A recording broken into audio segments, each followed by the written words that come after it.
আসসালামু আলাইকুম। আজকে আমরা ইসমে ইশারা চতুর্থ যে তারকিবটি আছে সেটা করব।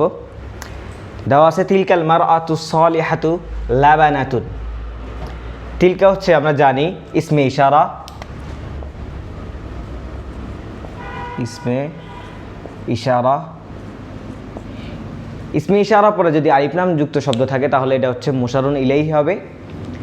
তো আমরা জানি যে ইসমে ইশারা এবং মুশারুন ইলাইহি যদি বাক্যের প্রথমে আসে তাহলে সেটা মুবতাদা হবে। এখন আমরা দেখতে পাচ্ছি যে আল মারআতুর মধ্যে আলিফ লাম আছে আর সালিহাতুর মধ্যে আলিফ লাম আছে। আমরা জানি যদি দুইটা মারিফার পরে মারিফা আসে তাহলে প্রথম শব্দটা হয় মাউসুফ, দ্বিতীয় শব্দটা হয় সিফাত।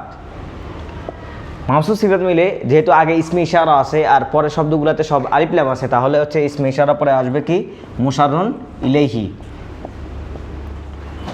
আমরা জানি ইসমে ইশারা এবং মুশারুন ইলাইহি যেহেতু এসএম তাহলে প্রথম অংশটা হবে মুবতাদা আর লাবানাতুন যে শব্দটা আছে সেটা হবে খবর। আমরা জানি যে মুবতাদার পরে যেটা আসে সেটা হচ্ছে খবর। মুবতাদা খবর মিলে জুমলায়ে ইসমিয়া হবে।